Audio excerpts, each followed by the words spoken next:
Bom dia. Como eu disse...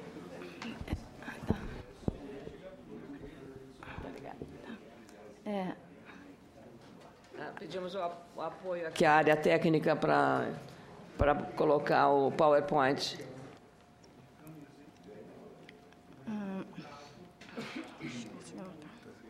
Aqui a senhora aperta embaixo, tem o laser, tá? E aí a senhora vai para frente e para trás. Tá? Ok, obrigada.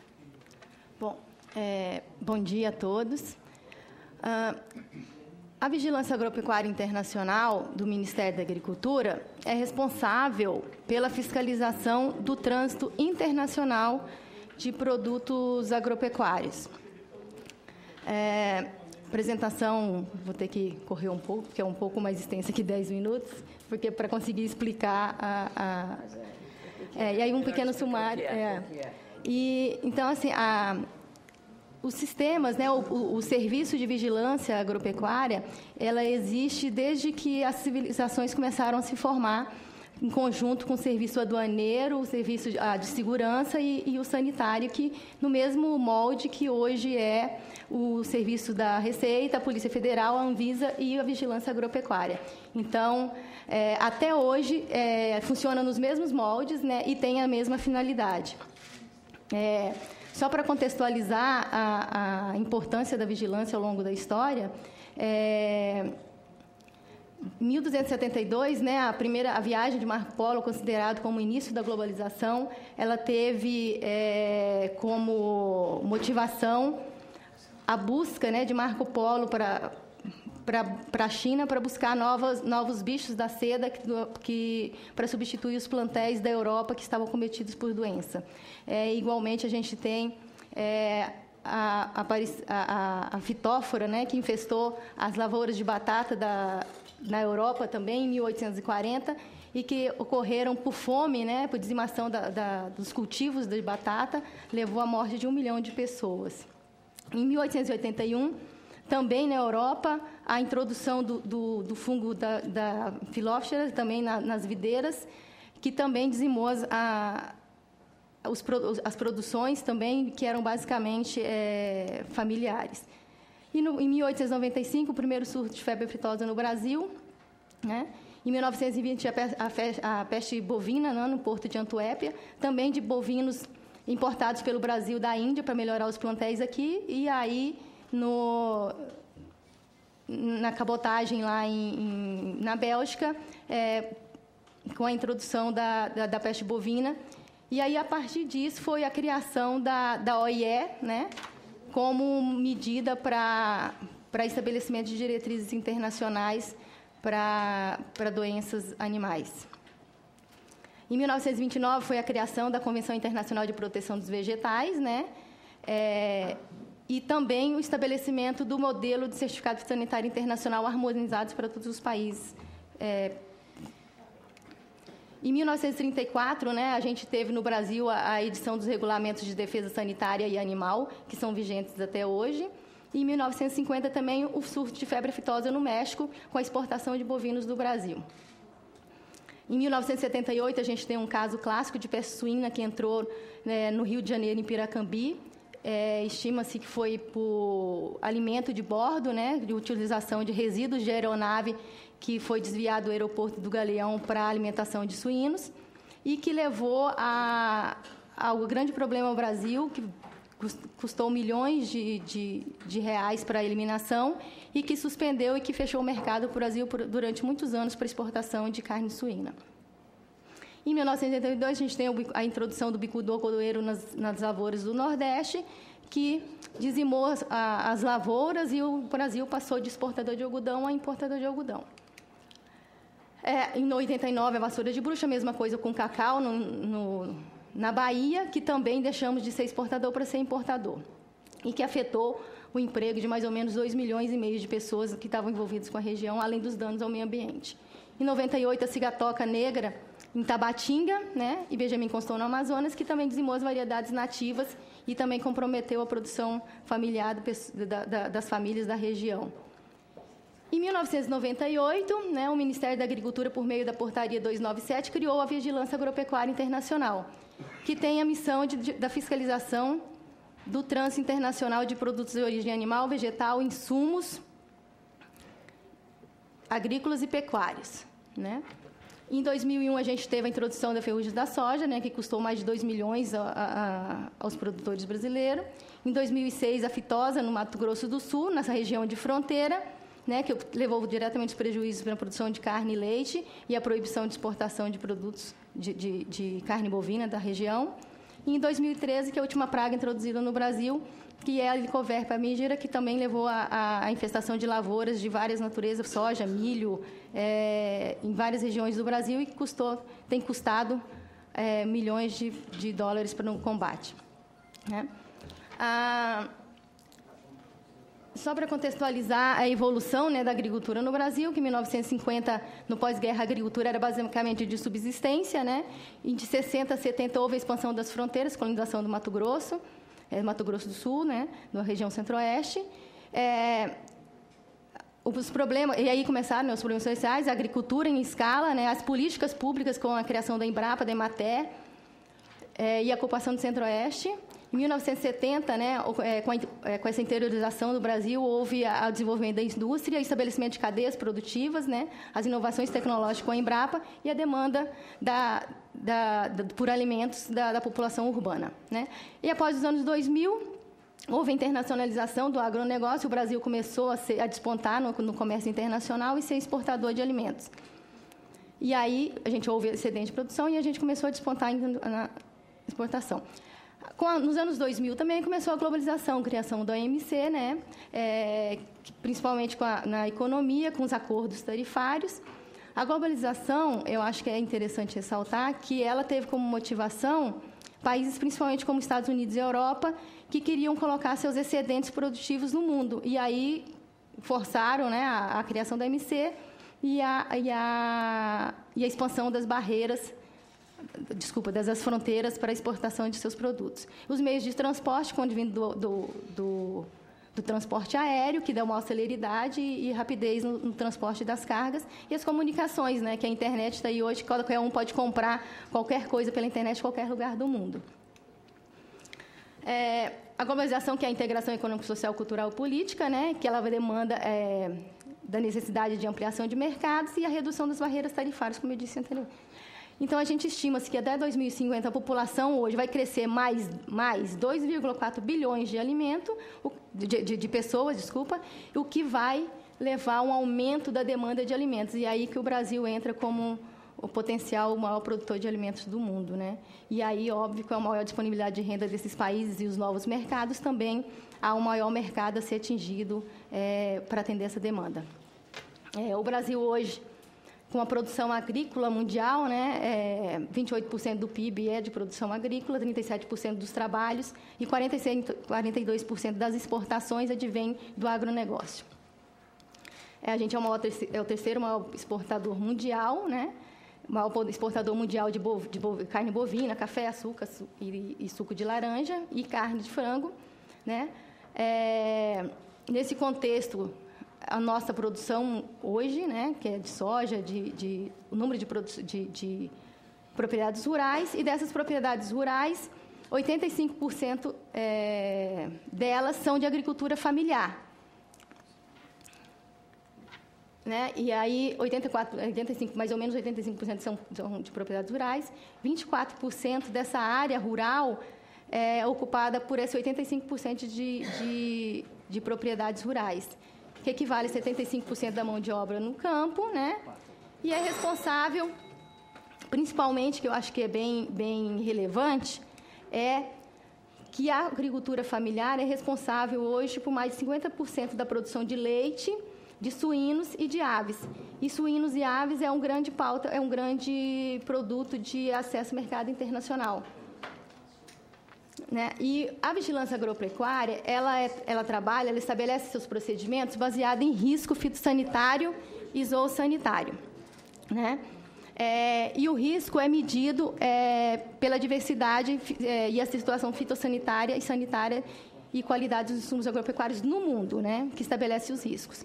Então, a importação e a exportação regular, né, ela é estabelecida com base em critérios de risco estabelecido e que o país os dois países que estão fazendo a negociação comercial estabelecem como risco aceitável, né? E o que há por trás disso, o interesse público. O produto a ser importado tem que ser importante para o país e o risco ser mitigado, estabelece os requisitos.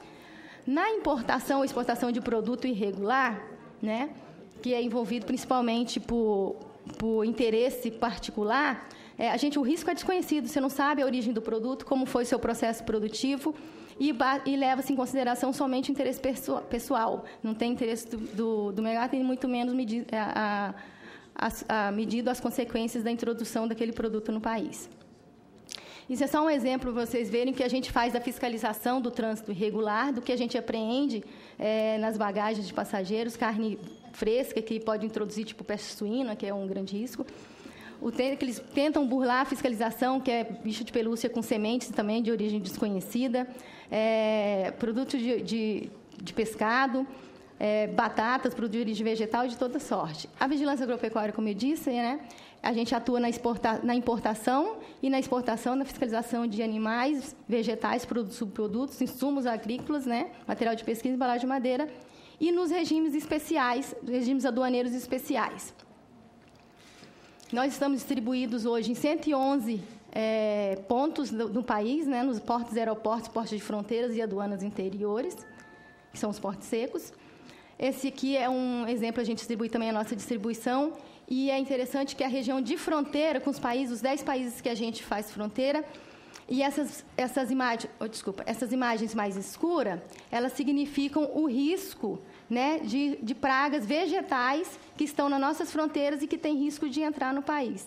Você pode ver que aqui no sul a Argentina é um grande risco porque as fronteiras são secas e a transição de um lado para o outro é muito fácil. Um pouco mais difícil, mas não menos importante, é a região da Venezuela e do Suriname com a mosca da carambola, que está lá já adentrado na nossa fronteira. Qual é a dimensão, né, do problema que a gente tem, que a vigilância tem para proteger? Que são 7.000 quilômetros de costa litorânea, os 15.000 quilômetros de faixa de fronteira com 10 países. E a gente é responsável hoje por mais ou menos 2 milhões de fiscalização por ano, e a gente também é responsável pela fiscalização do trânsito de 22 milhões de passageiros que ingressam no país todos os anos, né? E a gente conta com uma força de trabalho de 400 fiscais, que é muito pouco para a responsabilidade, né? Então, qual que seria a contribuição da vigilância agropecuária internacional nesse contexto de inserção mercadológica da agricultura familiar, né? Para isso, e a gente está inserido neles, né, a vigilância, o mapa também inserido nele, no Plano Nacional de Exportações, que o MDIC lançou, né, que a agricultura familiar também faz parte, o Portal Único de Comércio Exterior, que é a simplificação dos processos de importação e exportações, e o Plano de Defesa Agropecuária, que o MAPA lançou este ano também, né? E nós estamos dentro do Plano de Defesa Agropecuária e dos outros planos também. E todos esses planos têm como diretrizes a simplificação, a desburocratização, a facilitação de comércio e o acesso a mercados. Dentro desse contexto,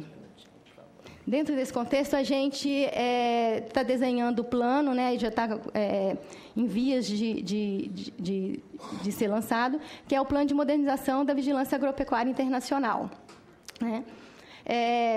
A gente pode contribuir tanto no contexto da defesa, né, que é a proteção das fronteiras e evitar a entrada de pragas, né, e, com isso, manter o status sanitário do país e promovendo a continuidade da produção e manutenção dos custos dessa produção.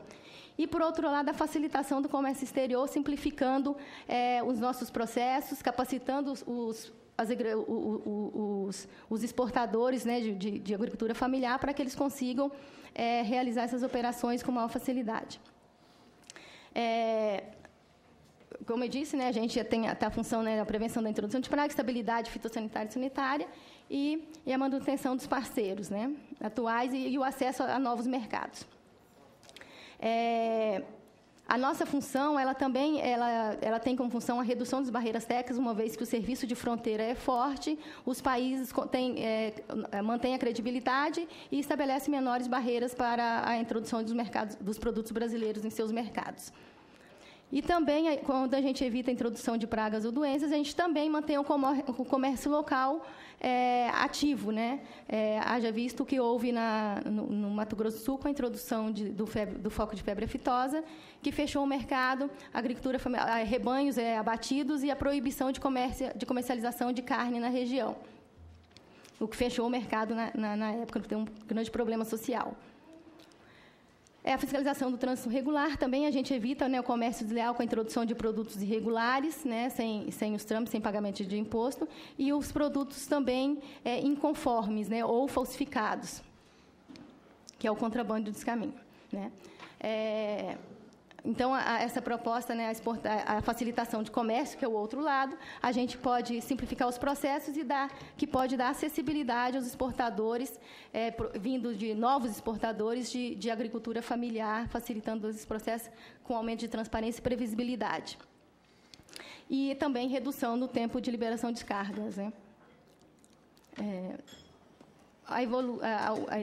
As dificuldades que a gente tem para promover esse acesso, essa acessibilidade da agricultura familiar, que seria a evolução como um todo do comércio exterior, a legislação aplicável que a gente tem hoje, que é antiga, inespecífica, inflexível e compulsória, então 100% das operações hoje sofrem intervenção física do Ministério da Agricultura, né? Muito porque essa legislação não deixa a gente adotar ferramentas de gerenciamento de risco e amostragem, nos obriga a fiscalizar 100%, e muito por conta da ausência de penalidades inibitórias, que aí a gente tem que ser muito burocráticos para evitar e para minimizar o risco de introdução de pragas e doenças. E isso, óbvio, que causa morosidade na liberação de cargas, dificuldade na implementação de medidas de facilitação e desburocratização, que é o que o governo, a nova política de comércio exterior, tem promovido, né, agora. E também essa dificuldade toda foi apontada pelo Tribunal de Contas nas 3 auditorias que a gente sofreu desde 2005 até agora. Então, todos eles apontaram as mesmas deficiências que eu disse anteriormente. Então, a gente, só para contextualizar, nos últimos 5 anos, a nossa demanda de fiscalização subiu mais de 150% e o nosso quadro de servidores diminuiu 30%. Isso nos obriga a tomar atitudes ou a revisar a legislação e procedimentos para que a gente consiga atender a demanda, né? Porque a tendência é o quadro de pessoal sempre reduzir e o governo nunca vai conseguir alocar pessoal em número suficiente para que a gente faça 100%, nem de tudo quanto é fiscalização. Então, temos que usar a inteligência para evitar esses problemas. Então, uma medida, né, uma maneira que a gente encontrou foi a revisão da legislação e estabelecimento de um marco, né, de uma legislação específica para o trânsito internacional de produtos agropecuários. Esse projeto de lei, hoje, que tramita no Congresso, que é o projeto de lei 1670, que é a proposta da Lei da Vigilância Agropecuária Internacional, que traz todos esses instrumentos legais para a implantação de fiscalização baseada em gerenciamento de risco, penalidades para as infrações, o que vai nos possibilitar alterar os nossos procedimentos. E adotar ferramentas de gerenciamento de risco, né, os critérios diferenciados de fiscalização conforme regularidade e risco, e é aqui que a gente também pode contribuir com a agricultura familiar, uma vez que a gente tem uma legislação que nos permite a fazer isso, né? E também a liberação automática de algumas cargas com auditagem de processos com base em legislação e processos e sistemas de informática. Também ele estabelece penalidades, a melhoria na infraestrutura, né, que vai melhoria, consequentemente, vai trazer melhoria do tempo logístico e de tempo de liberação de carga, né, além da flexibilização e compatibilidade com a logística comércio exterior, os regimes aduaneiros e comerciais. Então, essa proposta de lei que a gente tem hoje, ela traz essa possibilidade da gente andar junto com essa nova política do comércio exterior, que o governo está desenhando com o Portal Único, com o plano de exportação e várias outras iniciativas de incentivo e facilidade. E ele também tem, por fim, né, ele tem como objetivo fortalecer a vigilância e o comércio exterior, elevar o ordenamento jurídico, né, nacional, a proteção da agropecuária brasileira ao nível condizente com a sua importância. E aumentar, consequentemente, a competitividade do agronegócio e a inserção da agricultura familiar no comércio internacional. Depois, se tiver oportunidade, eu posso explicar como é que a gente pode contribuir melhor com isso, né? Muito obrigada, doutora Edilene Cambraia Soares. Eu convido o doutor Ronaldo José Ribeiro, que é chefe de gabinete da Secretaria de Agricultura Familiar do Ministério do Desenvolvimento Agrário, MDA, também no mesmo foco e, se possível, nos 10 minutos, porque nós temos 7 expositores, então, os 10 minutos para concentrar no tema, que é a fiscalização, que a gente pode. E depois, nos debates, as dúvidas poderão ser esclarecidas com a participação dos senhores senadores. Quero saber se o senador Dário Berger, que é o requerente dessa audiência pública, tem algum questionamento especial a fazer para os nossos convidados. Presidente, vamos ouvi-los, depois nós debateremos. Perfeito. Agradeço ao senhor, então passo a palavra ao doutor Ronaldo. Bom dia a todos, bom dia a todas. Agradecer à senadora Ana Amélia, aos senadores presentes, né, e a todas as pessoas que estão aqui participando. Eu venho para conversar para falar com vocês, para dialogar em nome da Secretaria da Agricultura Familiar do Ministério do Desenvolvimento Agrário, para tratar deste tema. Acho que vou procurar atender ao pedido da senadora. A primeira coisa que eu acho que é fundamental nós lembrarmos aqui é que a competência e a atribuição pela vigilância sanitária é uma competência do MAPA, do Ministério da Agricultura, Pecuária e Abastecimento. A responsabilidade, essa atribuição, o trabalho da coordenadoria, da vigilância sanitária, é uma atribuição deste ministério, que é um ministério irmão do MDA, né? O Brasil é um país que se preocupa tanto com a agricultura que criou 2 ministérios para incentivar e para melhorar ainda cada vez mais a agricultura. Nós fazemos parte desse sistema e nós cuidamos das políticas voltadas à agricultura familiar. Creio que a minha colega aqui já disse um pouquinho dos números da agricultura familiar, mas nunca é demais repeti-los, né? São 85% das propriedades no Brasil, significam, segundo o Censo Agropecuário de 2006, 4,2 milhões de agricultores familiares. Pelo nosso sistema de cadastro do MDA, que é a ADAP, a Declaração de Aptidão ao PRONAF, hoje já são 5,2 milhões de agricultores cadastrados, responsáveis pela produção, boa parte da produção de alimentos, como foi colocado aqui, com especial atenção à produção de frango, suínos e leite, né? A presença da agricultura familiar no nosso país é bastante conhecida, considerada, e todos nós sabemos da sua importância. Em relação à agroindústria familiar, ou essa ideia de agroindústria familiar, os números que nós temos é que, de acordo com o Censo Agropecuário de 2006, estimava-se em 300 mil agricultores familiares com algum tipo de processamento agroindustrial, né? O nosso cadastro, que é o cadastro da DAP, que além dos agricultores pessoa física, também faz o cadastro, nós chamamos das pessoas jurídicas, aponta para o ano de 2014 115 mil estabelecimentos agropecuários, estabelecimentos da agricultura familiar, que fazem algum tipo de processamento da produção, né? A chamada agroindústria familiar, né? Isso, segundo as nossas estimativas, é uma movimentação de cerca de R$1 bilhão como valor bruto da produção, para que a gente possa ter um pouquinho a ideia desse assunto.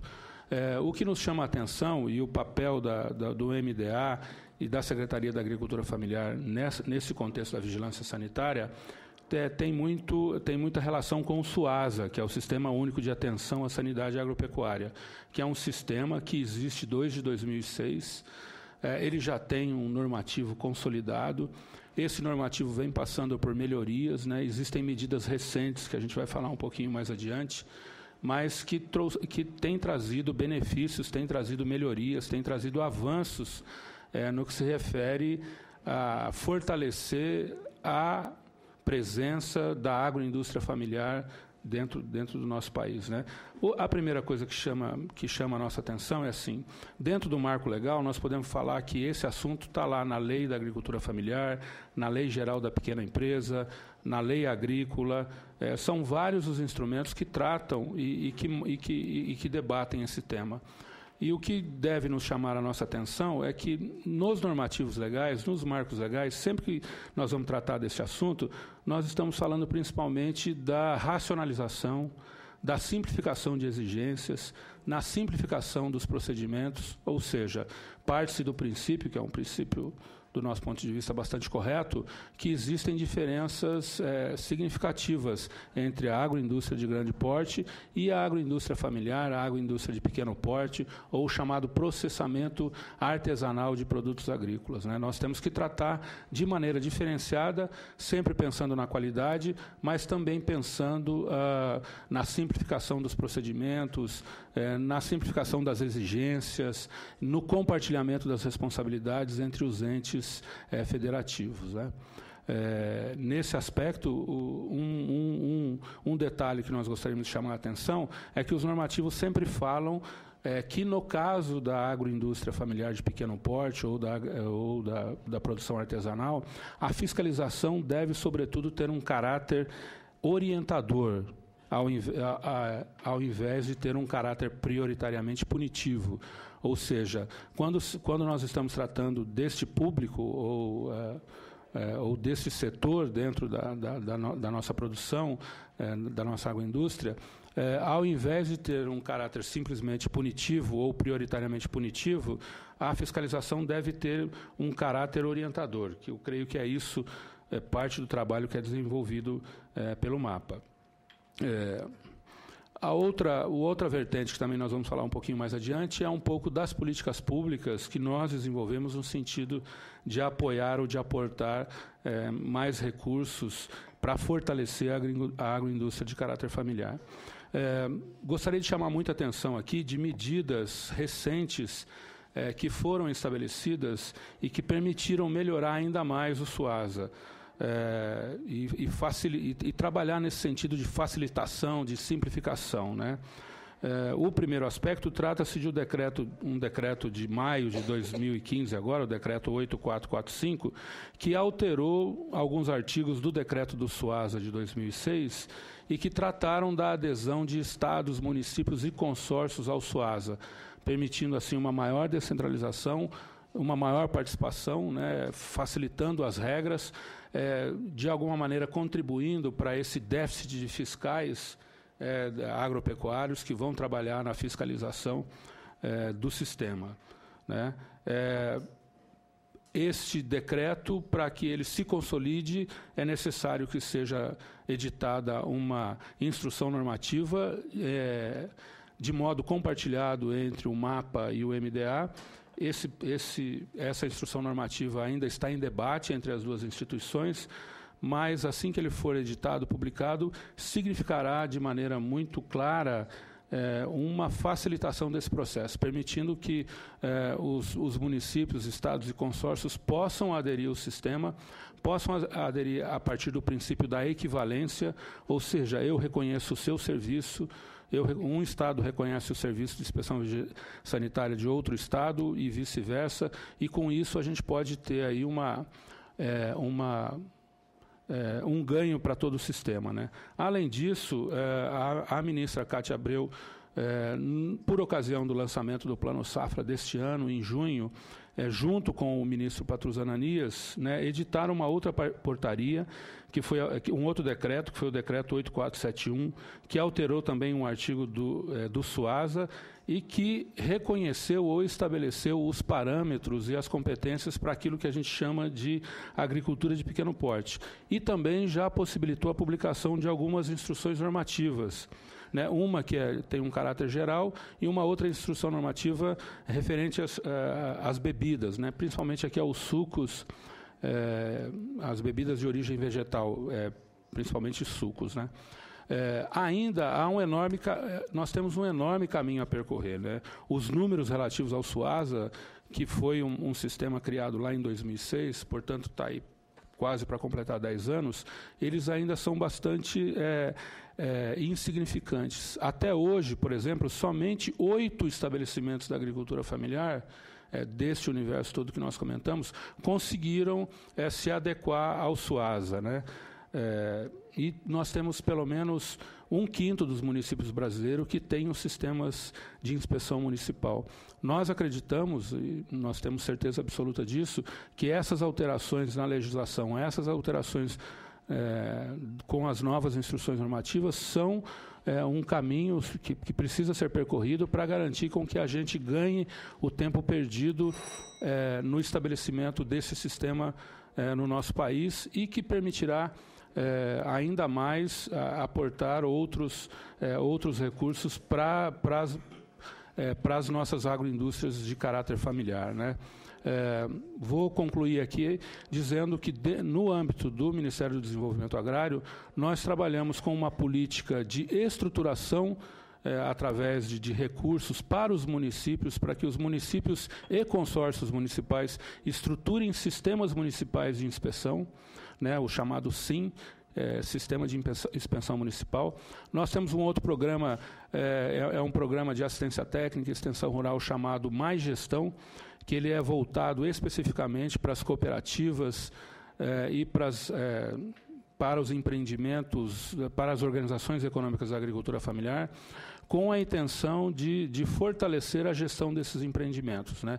Hoje nós trabalhamos com cerca de 500 cooperativas e associações em todo o Brasil e nós já estamos para lançar agora um outro edital, fazendo com que esse número, com que essa meta atinja 1.000 cooperativas no Brasil todo, da agricultura familiar, que terão um trabalho de apoio de assistência técnica específico para melhorar a sua gestão. Além disso, o crédito através do PRONAF existem linhas voltadas para a melhoria da agricultura familiar, fortalecimento dos empreendimentos da agricultura familiar e assistência técnica e extensão rural, que é uma atribuição do MDA, também em conjunto com o MAPA, tem parte das suas atividades voltadas para esse trabalho. Eu encerro aqui, senadora, e fico à disposição de todos para esclarecer e detalhar o que for necessário.